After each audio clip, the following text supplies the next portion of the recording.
ભંગારની ચોરી કરતા બે શખ્સો ઝડપાઈ ગયા છે।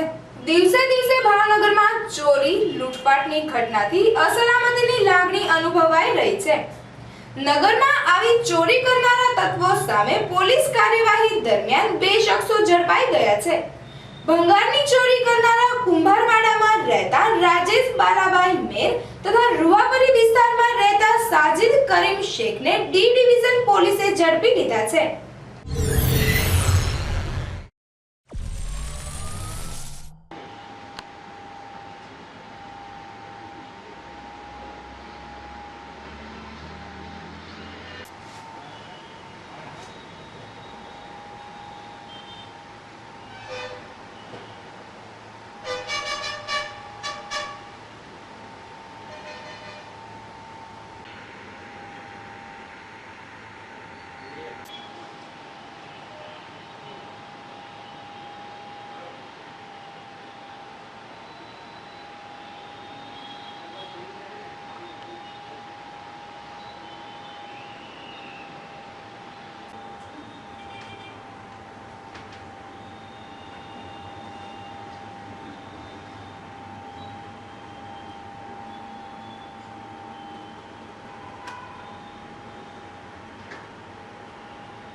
હું YS Goyal ASI D division Bhavnagar ગઈકાલે અમો ડી ડિવિઝન પોસ્ટે વિસ્તારની અંદર હું પોતે પીસી દશરથસિંહ, બલવીરસિંહ, મહિપાલસિંહ, ભીખુભાઈ વગેરે ડિસ્ટાફના માણસો પેટ્રોલિંગમાં હતા।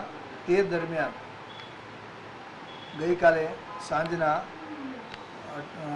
18:00 વાગ્યે શંકાસ્પદ હાલતની અંદર એક રિક્ષા જણાતા તેની અંદર ચેક કરતા તેમાં બે ઈસમો હાજર મળી આવેલા અને અંદર રિક્ષાની અંદર ભંગારની ભૂકી હોય તેવું જણાયેલું। તપાસ કરતાં તેની અંદરથી પિત્તળ 45 થી 50 કિલો પિત્તળ અને મેટલ 40 થી 45 કિલો અને પરચુરણ ફોતરી 6 થી 7 કિલો એની કુલ કિંમત પિત્તળની થાય છે 15,000, મેટલની થાય છે 18,000 અને ફોતરીની 300 એમ 33,300ની કિંમતનો મુદ્દામાલ સાથે બે ઈસમો સાથે મળી આવેલ રિક્ષા સાથે।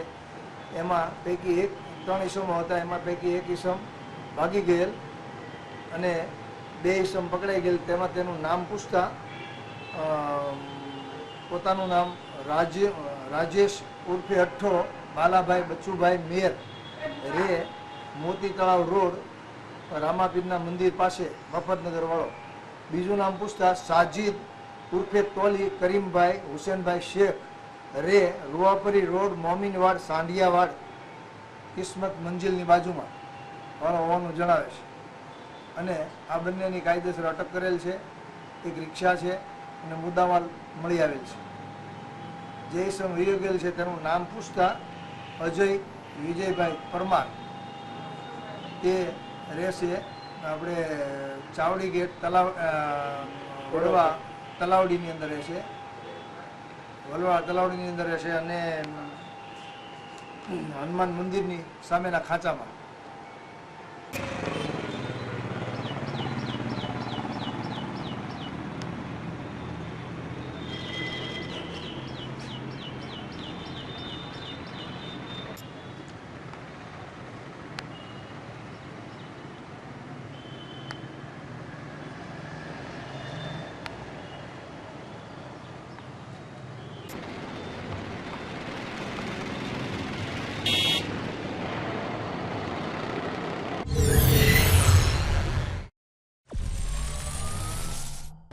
બંને શખ્સો રિક્ષામાં પિત્તળ તેમજ અન્ય ધાતુ લઈ જઈ રહેલ જેની કિંમત રૂપિયા 33,300 જેટલી ગણાવાઈ રહી છે. આ મુદ્દામાલ સાથે આરોપીઓનો કબજો લેવાયો છે.